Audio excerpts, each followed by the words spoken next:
Bonjour ou bonsoir, bienvenue sur ce nouvel épisode chez Littérodio. Nous allons continuer avec nos épisodes et bien sûr l'arrêt du tabagisme. On attaque la cigarette, non pas les fumeurs et les fumeuses, bien évidemment. On se base sur le livre d'Allen Carr, qui est une méthode très connue depuis, mine de rien, 1983. La méthode a été enrichie. Dans l'édition Pocket que je tiens entre mes mains, eh bien, il y a même un aspect interactif. Vous allez pouvoir remplir, eh bien, répondre à certaines questions, prendre des notes, etc. Et donc Allen Carr propose une méthode parmi d'autres qui aurait apparemment fonctionné sur des millions de gens. En tout cas, c'est ce qui est dit.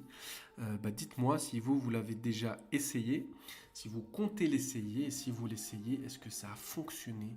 Ça m'intéresse bien évidemment. Nous avons déjà proposé 2 épisodes. Le premier qui s'appelle Le piège de la nicotine et le deuxième, La volonté ne sert à rien. Et aujourd'hui, eh bien, nous allons il aime bien les titres un peu accrocheurs quand même, Allen Carr. Et ici, c'est Méfiez-vous des autres fumeurs. Voilà. Alors évidemment, attention, il faut continuer à prendre soin de nos amis et familles qui fument. C'est pas grave s'ils fument, je veux dire, c'est leur problème. Il faut les aider peut-être, mais en tout cas s'ils le souhaitent. Mais en tout cas, voilà, ne vous arrêtez pas au titre, bien évidemment. Le but de ce chapitre est de s'assurer que vous soyez vigilant vis-à-vis de tous les gens qui vont essayer de vous influencer, de sorte que vous retombiez dans le piège. Lorsque vous êtes conscient du danger, il est plus facile de l'éviter. Et pour le coup, je comprends ce qu'il veut dire déjà par ce titre. C'est effectivement, quand on a des amis qui continuent de fumer, ils vont, en règle générale, avoir un discours qui dit que oui, peut-être fumer c'est pas bien, mais ça fait plaisir, c'est dur, etc., etc. Donc quelque part un discours qui va vous faire dire, penser, ressentir que vous faites des sacrifices, peut-être pour rien, peut-être que vous passez de plaisir. Et c'est là que les fumeurs, voire les ex-fumeurs, sont dangereux. Dans le chapitre 7, vous avez noté le nom de nouveaux convertis et de pleurnicheurs que vous connaissez et on vous a conseillé de vous méfier des ex-fumeurs qui ont arrêté avec la méthode fondée sur la volonté. Donc, comme je vous disais, dans cette édition, il y a de l'interactivité, donc forcément, il y a des notes à prendre. Ceci renforce le mythe selon lequel fumer apporte un plaisir ou un soutien, impliquant que vous ne pouvez jamais être totalement libre.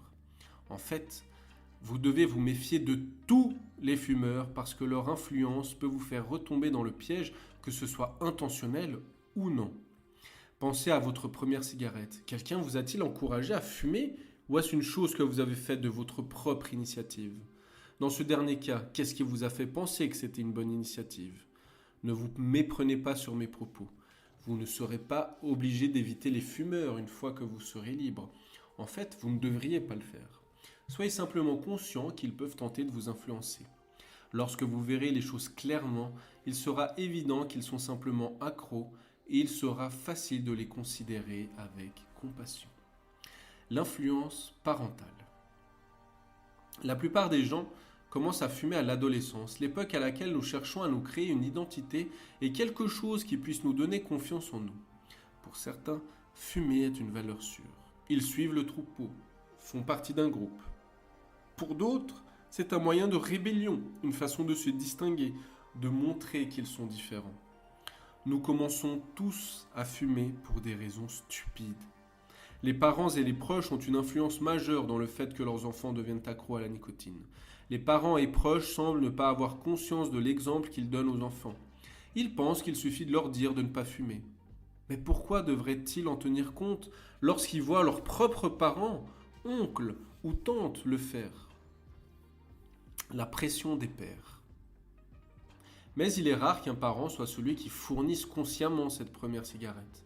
Ce rôle échoit en général à un ami, pas toujours un ami proche, mais un ami qui vous donne l'impression que vous devriez essayer. Cela peut être quelqu'un que vous admirez ou même que vous craignez. Vous ne voulez pas qu'il se moque de vous ou perde la face. Alors vous prenez la cigarette qu'il vous tend. Les modèles. L'influence des modèles est plus subtile, surtout lorsqu'il s'agit de personnages de fiction. Tout au long du XXe siècle, si un écrivain ou un scénariste voulait qu'un personnage semble cool, autoritaire, intéressant, anticonformiste et fort, le procédé généralement employé était de faire de lui un fumeur. De Sigourney Weaver à Leonardo DiCaprio, l'image de la star de cinéma une cigarette à la main a encouragé un nombre incalculable de gens à commencer à fumer. Au cours des années 1990, comme le monde est devenu plus conscient des dangers du tabac, Hollywood a tenté de suivre le mouvement et la cigarette a été considérablement moins présente à l'écran qu'à l'époque d'Humphrey Bogart, James Dean et Audrey Hepburn. Mais aujourd'hui, Hollywood a replongé et les scènes dans lesquelles les acteurs fument sont aussi nombreuses que dans les années 1950. Ce n'est pas un hasard. L'industrie du tabac est très influente et a les poches bien pleines. Le nombre de fumeurs a été divisé de moitié aux États-Unis depuis un demi-siècle. On ne peut donc pas dire que l'art imite la vie, mais plutôt que l'art essaye d'influencer la vie. La plupart de nos connaissances, de nos croyances et de nos actes sont les résultats directs de l'information qui nous a été communiquée à travers de nombreuses sources différentes. Il est parfaitement compréhensible qu'on en conclue. Je sais que fumer est mauvais pour ma santé, mais je ne peux pas être aussi stupide. Regardez tous ces gens de caractère intelligents et brillants qui fument. Il doit bien y avoir une bonne raison. Le mouvement pro-tabac. Il y a également les fumeurs qui militent activement pour le droit de s'empoisonner et pour que les autres puissent faire de même en pouvant consommer de la nicotine sous n'importe quelle forme. Leur argument se décompose en 2 points principaux. 1. Des preuves infondées. 2. La liberté personnelle. Ces gens ne travaillent même pas pour des fabricants de tabac, pourtant ils font un remarquable boulot de marketing pour celle-ci. Ils citent en exemple des gens ayant vécu jusqu'à un âge avancé en fumant 40 cigarettes par jour, et des non-fumeurs qui sont morts d'un cancer de poumon à l'âge de 50 ans. Ce qui insinue que fumer est excellent pour la santé. Et hélas, beaucoup de gens intelligents et rationnels se laissent ainsi tromper sur la foi d'une exception en niant les statistiques fondées sur les centaines de milliers d'individus qui montrent que le tabac est la première cause de mortalité dans le monde. Ceux qui refusent de voir l'argument de santé sont encouragés par le second point. Tout le monde est libre d'apprécier ce qui lui plaît, dans la mesure où cela n'est pas illégal.